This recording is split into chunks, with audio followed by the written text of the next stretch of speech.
Welcome to Epic World History. Today, where the past is reborn through stories of empires, wars, and the people who shaped civilizations.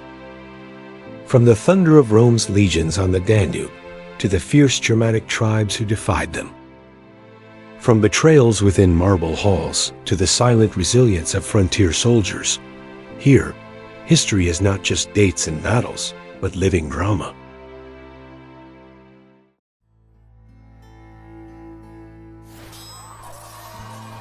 The Marcomannic Wars began in 166 AD, when Rome faced an unexpected wave of invasions from the Germanic tribes.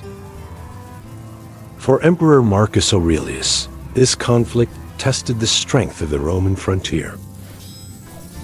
What began as a border skirmish soon escalated into a desperate struggle that threatened the stability of the empire itself.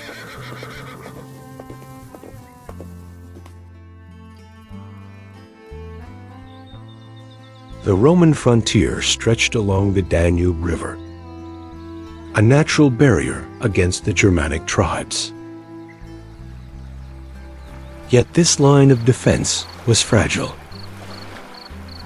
When plague struck Rome, weakening legions and draining manpower, the tribes saw opportunity. The Marcomanni and their allies surged across the river, seeking new lands and plunder, forcing Rome to respond with force.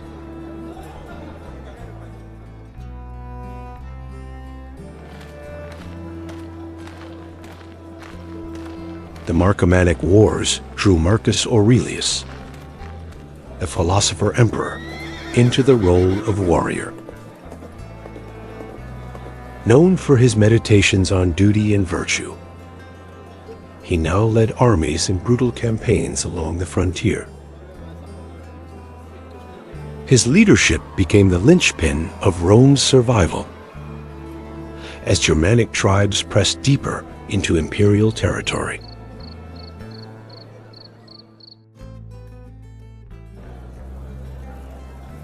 The Germanic tribes were not a single nation, but a patchwork of peoples. The Marcomanni, Quadi, and others united under pressure of survival. Harsh winters and hunger pushed them south, toward the fertile lands of Rome. For them, the Roman frontier was both barrier and promise, a chance to seize what their homeland could not provide.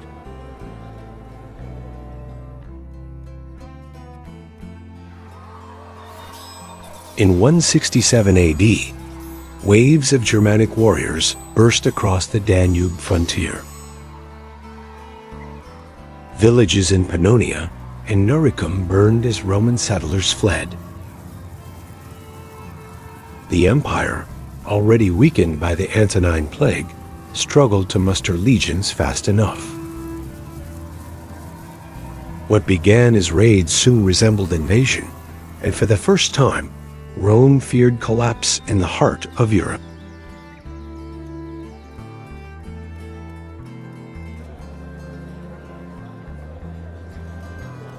Marcus Aurelius reorganized his forces. From distant provinces, legions marched north. Veterans were recalled. Even gladiators and slaves were armed to bolster defenses. The philosopher-emperor put aside the pen for the sword, determined to defend the Roman frontier. His calm resolve gave courage to men who faced not only enemies, but plague and famine.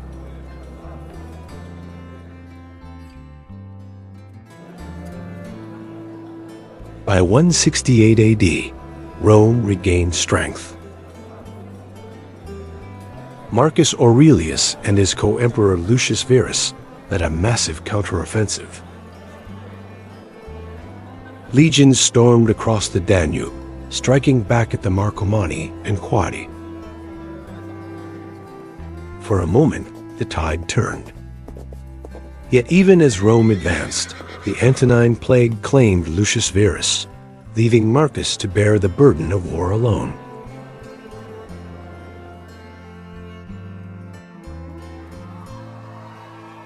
The Germanic tribes fought with ferocity.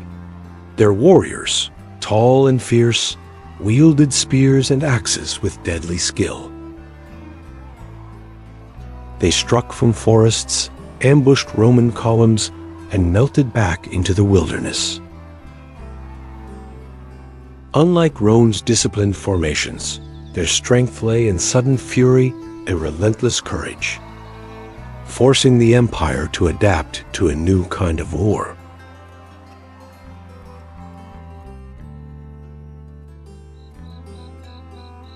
In the early campaigns, Roman fortresses along the frontier became crucial. Garrison towns, once peaceful, turned into bastions of survival. Supplies were stockpiled, walls reinforced, and legions patrolled constantly. For settlers, daily life meant fear of sudden raids. The Danube frontier, once a border of order, now echoed with the chaos of constant war.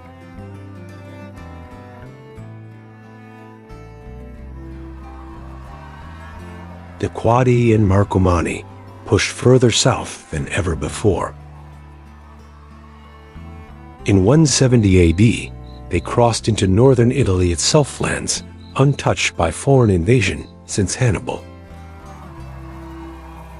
Panic spread through the empire. Marcus Aurelius rushed reinforcements, determined not to let Rome's heartland fall.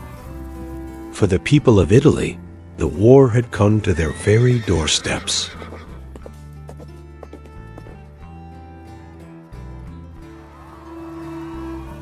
The Roman counteroffensive was brutal.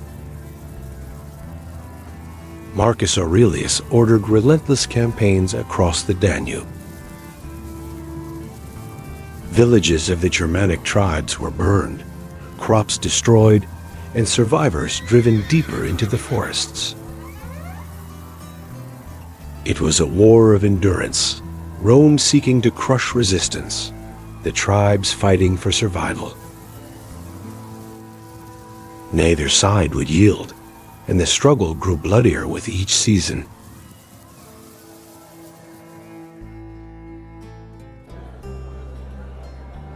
The Marcomannic Wars drained Rome's treasury.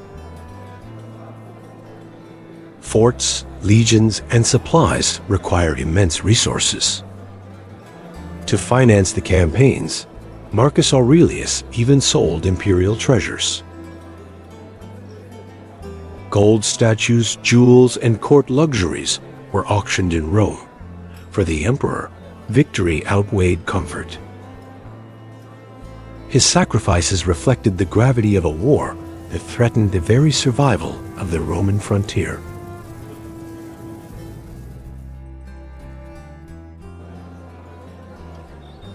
Despite exhaustion, Rome achieved victories.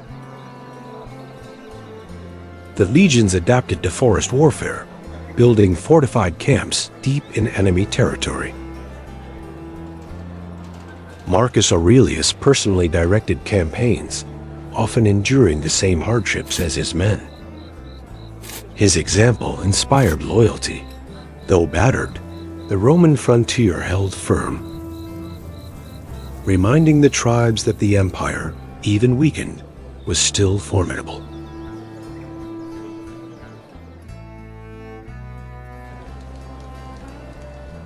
The Danube frontier became a land of endless battles. Campaigns dragged through mud, rain, and bitter cold. Roman soldiers faced not only Germanic warriors, but hunger and disease.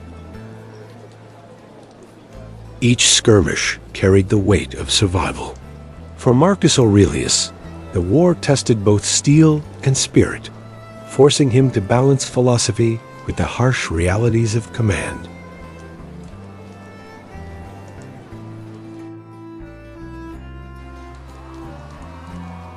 The tribes, too, suffered greatly. Their villages burned, their families scattered, and hunger stalked them through the forests. Yet desperation made them fierce. Germanic warriors fought with the knowledge that defeat meant extinction.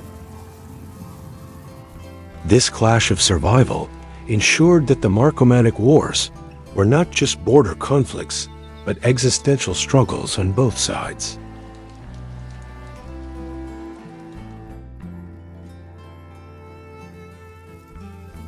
In 172 AD, Rome struck decisive blows.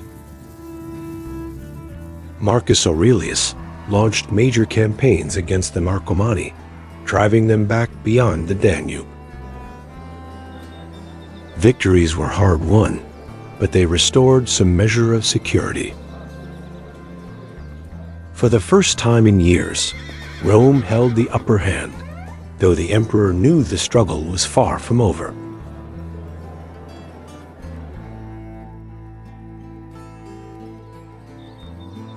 During these campaigns, Marcus Aurelius recorded his private thoughts, later known as the Meditations. In his writings, he wrestled with duty, mortality, and the meaning of virtue in a world consumed by war. These reflections, born on campaign along the Roman frontier, revealed the soul of a ruler torn between philosophy and necessity.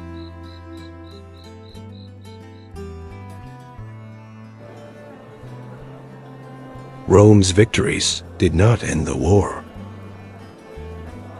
New waves of Germanic tribes crossed the frontier. The Quadi and others joined the struggle, refusing to submit. The Danube frontier seemed endless, one battle leading to another. Marcus Aurelius realized he was not fighting a single enemy, but the tide of migration itself, an unstoppable force pressing against the empire.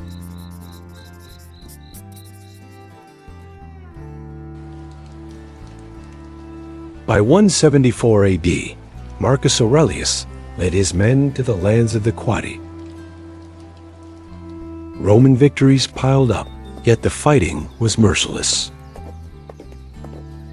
Campaigns stretched over forests, rivers, and mountains, demanding endurance from every soldier. For Marcus, this war became more than conquest. It was about securing the Roman frontier from collapse. The empire's survival depended on these campaigns.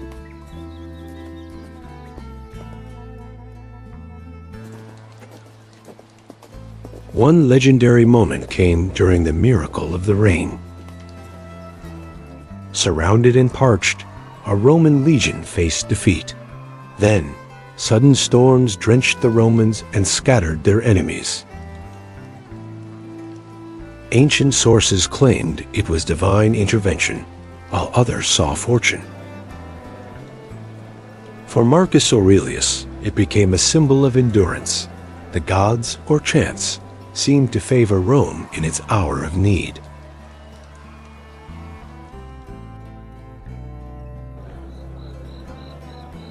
The wars consumed generations. Young men who once dreamed of civic life in Rome now grew old on the frontier. Germanic tribes, too, lost countless warriors, their villages emptied. Both sides paid a terrible price, yet neither surrendered. For Marcus Aurelius, it became a war of attrition, measured not in single battles, but in the endurance of nations.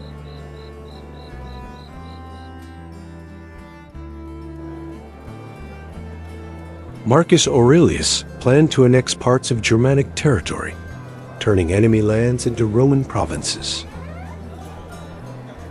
For a moment, it seemed Rome might expand north of the Danube permanently. Yet endless resistance, combined with the empire's exhaustion, made this dream fleeting. The Marcomannic Wars revealed both Rome's resilience and its limits. Even victory could not erase the strain.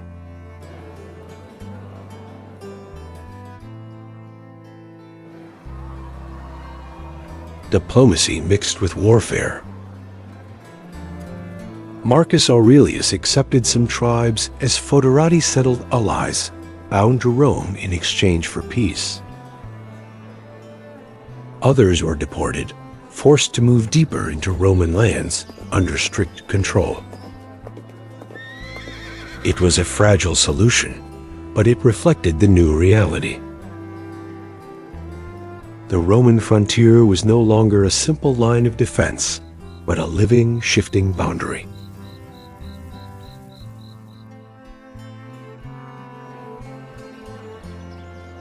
The war left scars on both land and people. Fields lay abandoned, cities depopulated, and countless families broken. Along the Roman frontier, farmers rebuilt homes under the shadow of watchtowers. In Germanic lands, survivors told stories of fire and steel. The Marcomannic Wars were more than military campaigns. They were a tragedy that reshaped life across Central Europe.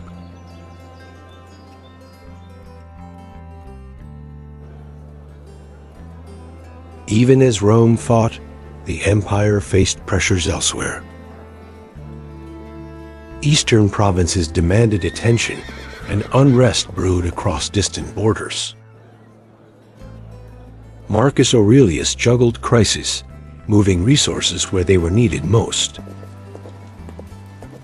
The Marcomannic Wars reminded the empire that its reach was vast, but its strength was not infinite. Every campaign drained the center, leaving the empire vulnerable.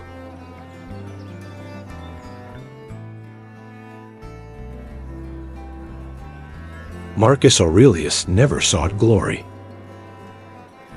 Unlike past emperors, he fought out of necessity, not ambition. His reign was marked not by conquest, but survival. To him, the Marcomannic Wars were a duty, a burden he carried for Rome's stability. History remembers him as the philosopher-emperor, yet his legacy was written just as much in blood as in thought.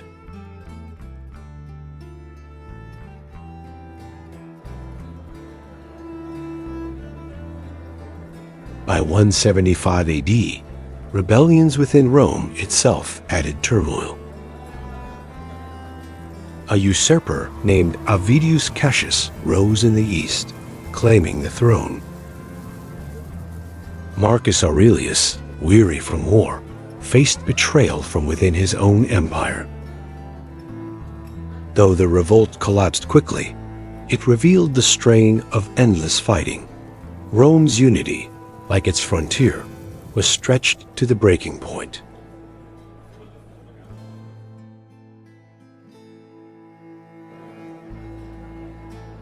When the rebellion ended, Marcus Aurelius returned north. The Marcomannic Wars still raged. Even after victories, the tribes regrouped, striking again. The frontier seemed eternal, a line of fire and steel that never cooled. For the emperor, there was no rest. Until his final days, he remained with his soldiers, sharing their hardships on the blood-soaked Danube.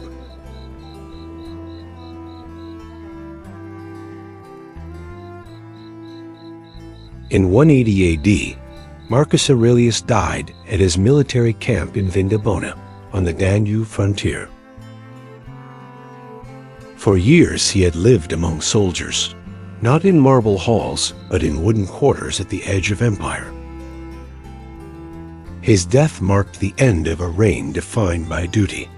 The Marcomannic Wars had consumed his life, leaving a legacy of sacrifice.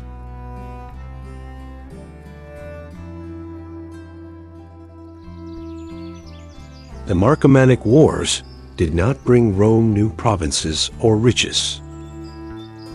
Instead, they exposed the empire's vulnerability and the limits of its power. Yet they also showed its resilience. Marcus Aurelius' struggle against the Germanic tribes became a story of endurance, of an empire holding the frontier, and of a philosopher-emperor who fought not for glory, but for survival.